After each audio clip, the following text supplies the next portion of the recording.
Welcome to PADNET Presents. I'm your host, Derek J. Simpson. And on this show, our goal is to introduce guests that will inform, engage, and empower you with the stories that they tell. And clearly, this is one of our very special shows, as we feel all of them are, but specifically because I got the rest of my life to try to say this again, and I can say it this one time for sure. We got a new sheriff in town. Thanks, Derek. How you doing, Sheriff? Doing well. Thanks for having me on the show. We're very proud to have you here because I had the opportunity and the pleasure to work with you during your time as Chief of Police here in the city of Long Beach, and admired your work and what you did with our community, and now the rest of the county, the 10 million other closest friends get to enjoy that leadership. But let's go back first to those who don't really know a lot about you and what inspired you to get into law enforcement in the first place. You know, I remember back, I was in high school and my intention was to someday become an architect. And I was sitting at a drafting table my senior year in high school thinking to myself, can I do this 8 hours a day, 5 days a week for the rest of my life? And I didn't think I could. I wanted something that would be challenging, something new every day, where I'd get to meet new people, and at the end of the day, to be able to look back and think that I helped somebody that day. And the only thing in my experience that might even provide that was policing. And so I focused my efforts in that direction, got a degree in criminal justice, and kept rolling. Now, when you entered the force in 1981, right. I believe it was, you've come up through the ranks of LAPD, right, and held pretty much most management positions you could hold there. Yeah. And then you become chief here in Long Beach. When you look back on all of that, what do you feel contributed most to where you're sitting today as the sheriff of LA County? You know, I think really just the love of the job, wanting to work hard, getting enjoyment from that, and then when sometimes I didn't get a job that I wanted, not to get sidelined, but to keep pushing forward, and when one door closed, another opened, and keeping a positive attitude and moving forward. And really the part of the job that drives me the most is policing is a people business, and I enjoy interacting with people. Speaking of people, I mean, you have 18,000 employees, I was reading, in 42 cities. You have 10 million people in the county itself. Where do you begin as a new leader? Because I know people, some may be intimidated, wow, what's going to happen now that he's here, and those who hope that it's a great thing. But where do you begin in terms of being a leader of that? Well, I think really, I mean, it's a balance. The inside audience, the men and women we have the privilege to work with, and the community that we serve. And so I try and get a balance where I can spend time in the various communities throughout the county, and it's 4,083 square miles, this county. It's a big one. Wow. 88 cities, 42 of them, as you mentioned, are contract cities that get their policing services directly from the Sheriff's Department. But then the internal audience, there's 18,000 employees that do a very, very tough job, complex job, exceptionally well every day. So to be able to encourage them, to be able to motivate them, to be able to tell their story to the world, and at the same time being sensitive to the needs of the various communities, a very diverse county, to be sensitive to the needs of everyone in the county. The beauty, I think, of LA County is that as you travel around the county, you realize there are people here from every part of the globe. Yes. And they represent every culture, every tradition, language, religion, and they're all here right in Los Angeles, which makes this such a great county to live in. But also from a policing standpoint, it also makes you realize, it also brings with it the challenges that when something happens somewhere in the world, there's a direct nexus to Los Angeles County, and we need to be plugged into our communities. We need to be ready to respond, and hopefully before something happens to be able to deal with any issues. And when those people come from around the world, they come with their own values and perspectives and interactions with authority as well. So I would imagine that also plays into the dynamic of how you do community policing at some level. Would that be correct? Oh, absolutely. And you look at our desire to recruit people from every community throughout the county. We want to have a department that represents the communities that we serve. And in doing so, people do bring the experiences that they have with the police or government from the countries that they came from, the way they were raised. And when, in many cases, we have a lot to overcome when people have a perception that the police are corrupt or they're brutal because they were in the country that they came from, to be able to, oftentimes through their children, to be able to educate them that this is a different place, that the police here are here to help you, and that we need that interaction with the community to be successful, and we all benefit when that happens. Now, when Chief Luna took over after you moved Right. on to being sheriff, you had paved the way in terms of great relations for the most part throughout this community, and he has a great reputation as well as he Yes. moved in. So it's sort of a smooth transition, but when you go to the sheriff's role, there you entered into somewhat of an environment where there was controversy Right. based on why the elections were coming up, et cetera. How have you been received so far by everyone there on your team? You know, amazingly well. Looking at, as you mentioned, with Long Beach, we had a great team in Long Beach, and we were able to achieve quite a few successes as it related to crime and community relations. Going into the Sheriff's Department, there have been problems in the organization, ones that are well documented. And I sat on the Citizens Commission on Jail Violence and got to see firsthand a lot of the issues that were in place. But I'm going into an organization where the vast majority of men and women are good, hardworking people who are true professionals who do the job very well every day. And you know, to go into that organization, and I spent most of my adult life in the LAPD, and there's always been a healthy rivalry between LAPD and LASD. But now 3 weeks on the job, I cannot say enough about the way that I've been received. How welcoming, how friendly, how helpful everybody has been in the transition. So I think there's a great spirit wanting to move the organization forward in a way where we're respectful to the needs of all of the communities throughout the county. But the internal audience certainly wants to be able to put the shine back on the badge to restore public trust in an organization that everybody in the county truly needs to have engaged at the highest level. So a lot of optimism, a lot of great spirit, and I couldn't be more complimentary about the way that that organization has received me so far. You mentioned the commission on jail violence, and I know you had maybe like 63 recommendations Right. To sustain change there. How do you go about working with your team to ensure that change is sustained? Because it's good to say it and then for maybe a few weeks or a month, but then it takes your leadership, I would imagine, and that of your staff too. Right. It's critical that we put together the right team, that we set the tone from the top. Right. And not only talk about it, but be consistent and put systems and controls in place to ensure that the behavior and performance we're getting is going to meet the needs of the organization and the needs in a way that moves us forward and beyond past problems to a new day. There's an awful lot of people very seriously committed to doing that, and once we get the systems in place the way we need them to be, I think we'll be certainly on the right track. And there is that optimism in the organization and that positive spirit about moving forward. Right. You mentioned tone from the top, and I read that as a quote of yours. Yeah, so obviously it's something that you really believe in. Yeah. What would one say if I were to call someone at the Sheriff's Department? What would they say that tone from the top is thus far? I think an optimistic tone, a tone of creating a sense that the community is valued, their input is valued. We respect the people that we work for, which are the 10 million people in the county, and that we're going to do this together. We're going to be a better county, we're going to be a safer county because of the interaction that the Sheriff's Department has with the communities that we serve. Yeah. Here, Sheriff, we work, one of our programs is, we call it the Leadership Academy Mentoring Program, or LAMP, and we work with youth in the community. And I know sometimes youth perceive officers, whether it be police or sheriff, as adversarial as opposed to there to help. How can we as a community work closer with you and your team to ensure that we come closer? Those two perspectives are more like one, that we're all working together as a better community as opposed to on opposite sides of the fence.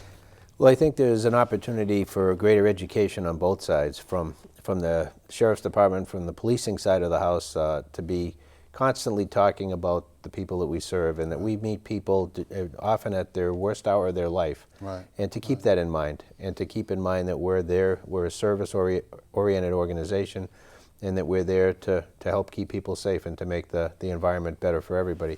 And from the community side, to understand that the job that police officers, deputy sheriffs do on a daily basis is a very difficult job, and that they go to scenes when things are at their worst. Nobody ever calls us when they're having a great day to tell us that. So we're expected to get there and quickly assess the situation and oftentimes to try and remedy it as best we can in a very short period of time. That's very difficult to do, particularly when you're dealing with people either emotionally charged or Right. under the influence of alcohol or drugs or other issues that very much complicate a situation. And then you look at what's going on around the nation today and the conflict that we see in many cities between the police and the communities that they serve. So we have work to do, and we constantly are in a state where we're trying to personalize deputy sheriffs and police officers to let the community know that we're part of the community, to humanize the organization.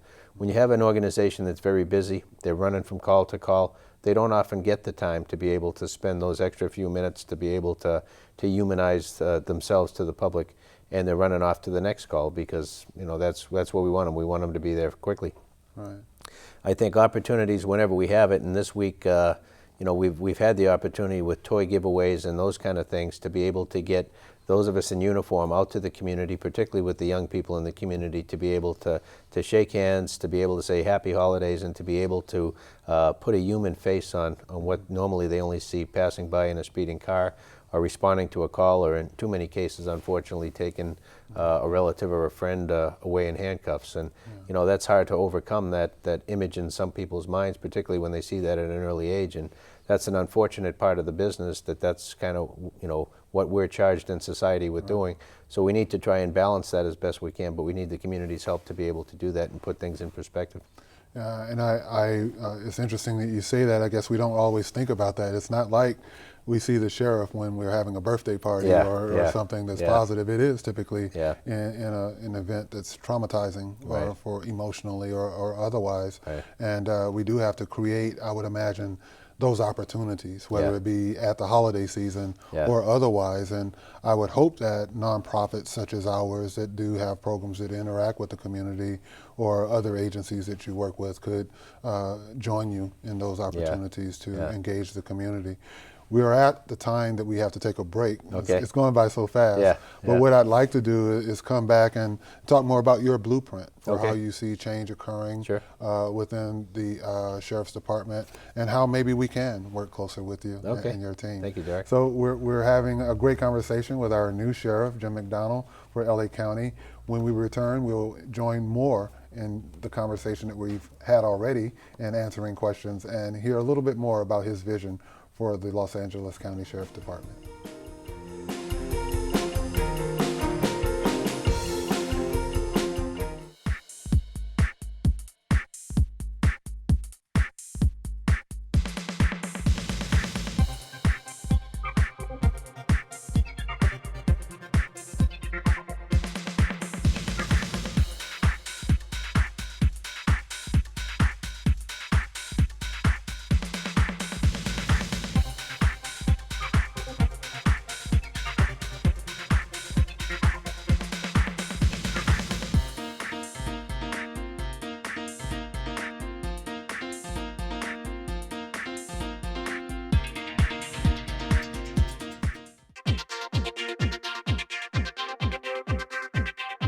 Here live in the mix at the Pacific Ballroom here at the Long Beach Arena.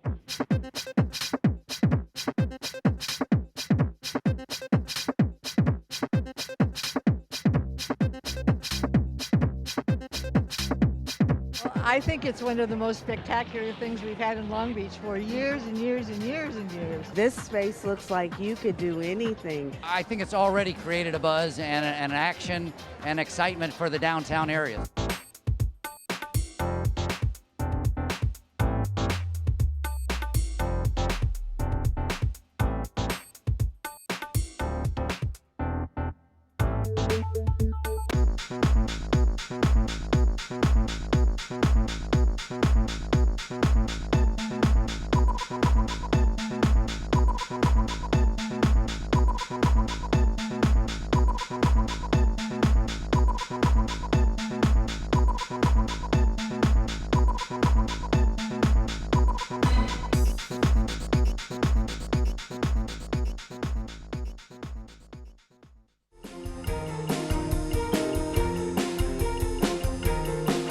Welcome back to PADNET Presents. I'm your host, Derek J. Simpson, Executive Director here at the Long Beach Community Action Partnership and with PADNET.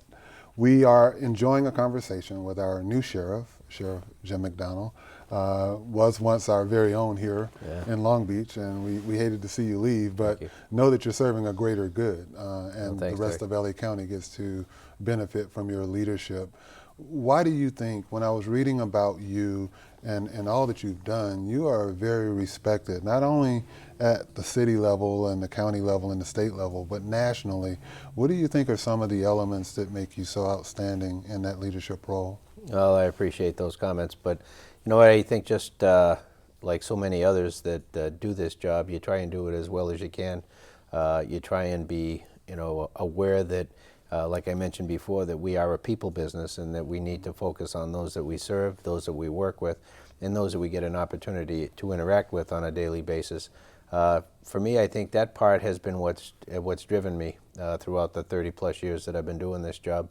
I love to network. I love to reach out beyond my own department to be able to get people involved in what we're doing, to be able to bring people to work together better than maybe we otherwise might. And whether it's within the policing family or whether it's community-based organizations or other departments within the city, within the county, within the state, to be able to get everybody to kind of buy into a common vision and work together towards a common goal, that really, to me, is the fun of the business. When you think about what you were just saying, and I know you're working on a blueprint for success, et cetera, but how in your mind would you drive home at night and say, wow, you know what, I'm starting to see a difference, I'm starting to see success? How will success be measured for you? We have all of the indicators we look at, that people are so familiar with, crime stats and different metrics like that. And certainly we do need to look at those to compare ourselves today with yesterday, with the year 5 years ago, to see how we're doing over time in those categories. But as importantly is how the community perceives us, how the community believes we're doing. Do people feel safer in their homes? Do they feel good about sending their kids to school? Those are the things that are harder to measure from a quantitative standpoint, but certainly through surveys, through getting out and talking to people, through kind of having a pulse on the community to get the feedback from the various communities that we serve. How are we doing? I think that's critical. And then within the organization, to try and as best we can monitor morale. How do our employees feel about the job that they're doing? Do they feel that their voice is being heard? Their recommendations for change to make the organization better, are those being heard, and are we acting on those? Because nobody knows, much like in the community, nobody knows the neighborhood better than those who live there 24/7. In an organization like a police department, nobody knows that organization better than the men and women who do the job at the grassroots level every day. And whether they're deputy sheriffs or police officers responding to radio calls, or the person who's examining evidence in the crime lab, or the folks that are working in records to really drive the engine that makes us go, those are the people who are most plugged in, who we really need to listen to. Yeah. And I think on the other side of that, as I think about us and agencies like us who work with youth or work with adults, and for us as an agency, we are focused on helping families in poverty move to self-sufficiency and provide programming there. And just as you said about showing up in situations where you're at the highest levels of stress, people who are living in social and economic distress tend to manifest that in different ways as well. So I would hope that as time goes on, we can find ways, not only us as an agency, but others, to bridge that gap as well, to show people how they can really work hand in hand with you to create, and your team to create, safer communities throughout the county. Because we're seeing it from their perspective just as you're seeing it from your team's perspective as well. Yeah, I look at our role, while it's not our direct role or a traditional role of the police to do things like teach kids to read, to do after-school mentoring programs or homework help or those kind of things. Really, that's what's going to impact the way we do business in the next generation and on down the road. When you look at all of us as individuals, from the time we're born until the third grade, we learn to read. From the third grade for the rest of our lives, we read to learn. If we didn't get that first part down, then we're going to be suffering for the rest of our lives. And when you look at the prison population, 70% illiteracy rate, there's a direct nexus between early childhood education and what your outcome will be down the road. So for relatively short money on the front end, we can get tremendous successes long term. So I think we need to focus more on root causes rather than just looking and addressing symptoms as we have done for generations. And I know one of the things that I've read about you is that you want to address preventing crime at its roots. Would you say that that's a big part of that? That's a big part of it. Yeah, looking at opportunities to set people up for success. You know, and whether it's a young person teaching them to read, or whether it's finding somebody, you know, who's a little bit older and maybe in the middle school or early high school, and they're falling off track, to be able to provide them encouragement, to be able to help get the mentors. And you look at a city like Long Beach here, and you think, how many people do we have in the community that are retired, that have time on their hands, that we would be willing to give back and mentor, and we don't reach out and ask them. Right. And if you were able to go to a classroom and you find how many kids in the class would be interested in being an engineer, and then to be able to sit them down once or twice a month with a retiree who has been an engineer their whole career, to be able to give them feedback and to be able to give them hope for the future.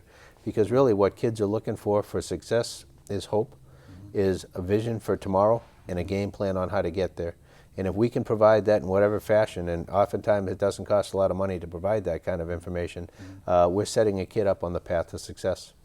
You know, I'm listening to you, and I'm like, yeah, you know, I mean, you're saying the right things, and I'm really encouraged to hear that philosophy firsthand and going forward. And I would hope that in your blueprint, there's a way to have that tone from the top. Sure. You know, penetrate down to those on the streets, right, where those interactions occur, as we just said, oftentimes in not the most favorable circumstances, but nonetheless they happen. One of the things that I've heard on the news in the month of December was about thoughts of the Board of Supervisors' desire to create a civilian oversight commission. What are your thoughts on how you would see that coming to light and work with them? Yeah, thank you. I've been supportive of that throughout the campaign, and I'm still very much supportive of that. One of the recommendations of the Citizen Commission on Jail Violence, which I sat, was to put in place an Inspector General. That person, Max Huntsman, is in place. The Oversight Board, in my vision, would sit in a position where the investigative arm for the board would be the Inspector General and his staff. Looking at the board, it would be comprised, in my vision, of pillars of the community, people who are truly representative of the county, people from all over the county geographically representing different constituencies. 5 would be appointed by the Board of Supervisors, and then potentially another 2 to 4 appointed by other justice system partners. In looking at how that would work, there's some that envision that as being the head of the department, as they are with the LAPD. I do not envision it that way. The sheriff is an elected official. I was elected to try and run the department in a different way that it's been going in the past, and to be able to, again, restore public trust, and I very much intend to do that. But I would love to be able to have pillars of the community in an advisory capacity, to be able to be another filter. So beyond supervision and management and our own inspectional services bureau within the department, to be able to have the Inspector General and the Oversight Commission be that secondary filter, if you will, that if things are going wrong, to be able to notify me, and then we would in turn put the recommendations that they give us into effect, to be able to get the organization that the public deserves, and not to be able to let something that we miss go and end up with a scandal or something we have to deal with. I welcome the public looking at the operation we're doing. We're doing their work, and we value their partnership very well. So to me, it's a tremendous benefit. Now, when you mention that structure, are there, for the various sheriff stations around the county, are there opportunities for their surrounding communities to interact with them in any kind of official way like that, or is it just basically a relationship where leadership from that various communities just goes in and has a relationship with your commanders there? No, there are relationships at every level of the organization. We have 23 patrol stations spread throughout the county. And each of them have relationships with the communities that they serve. Some of those stations serve maybe one city, others serve as many as 5 cities. And so in the unincorporated areas. Right. And so when you look around the county, I think that we've done a relatively good job in reaching out to the communities that we serve. The feedback I'm getting from many of our communities is that they're very happy with the service and relationship that they have. There's some others that, like everywhere, there's always room for improvement, and we're looking to be able to make those improvements as well. But we have a number of layers of community interaction, community input, advisory groups throughout the county at the station level, and as well as at the macro level with the department with me. Is that something then where if someone didn't know about that as a result of hearing this, they would just contact that particular sheriff's station close to their Yeah, community? I would encourage everybody to reach out to get to know the deputies and all the way up through the hierarchy to the captain that are out there serving you. Develop a relationship, let them know your issues. If you haven't, give them feedback on how we're doing, and we very much appreciate that. Now we're down to only about 2 minutes left, but as you look forward, knowing that you're only all of 3 weeks or so on the job here, what are the things that, if you could say this time next year, that there were 1 or 2 things that you would really like to say that you've accomplished? Is there anything that stands out in your mind? Well, certainly the jails have been a big point of focus for Department of Justice, for the community, for the Citizens Commission on Jail Violence. So we come away with a need for improvement there. A lot has been done in the year and a half since the CCJV. We have now somebody who's running the jails, an assistant sheriff, Terry McDonnell, who's done a tremendous job and has a staff that are very dedicated, very competent, and putting things in place that will make that a much better environment, a much safer environment for everybody. We have infrastructure that we need to replace. Bend Central Jail needs to be replaced. That's something that's a long-term prospect, but we need to be able to be focused and working in that direction. But really, our relationships have been fractured with some of our communities. A year from now, to be able to look back and say we've done a lot to remediate those and rebuild the relationships, to be able to look at the organization and say that we are operating with best practices, doing the state-of-the-art things within the world of policing, and that we have relationships with other law enforcement professionals, with our partners in probation and parole at the local, state, federal level, and that we're really working as a team every chance we get, and that we're doing the best job we can in the most efficient manner that we can, and getting effective results that that are quantifiable as well. Right, right. I couldn't have asked for a better interview, Chief. Thank you, sir. I call you Chief. I'm used to calling you Yeah, Chief. I that's got to call okay. you Sheriff now. Jim. We got a new sheriff in town. Thank you so much for coming Thanks, out. I know you have a busy schedule, and the people of Long Beach and the people of LA County really appreciate the positive attitude that you go into your new role with and serving all of us. And thanks to your team as well for the work that they will do in the years to come under your leadership. Thanks, sir. And thank you for watching us on this edition of PADNET Presents, where we hope that you have been engaged and informed and especially empowered by our new sheriff, Jim McDonnell.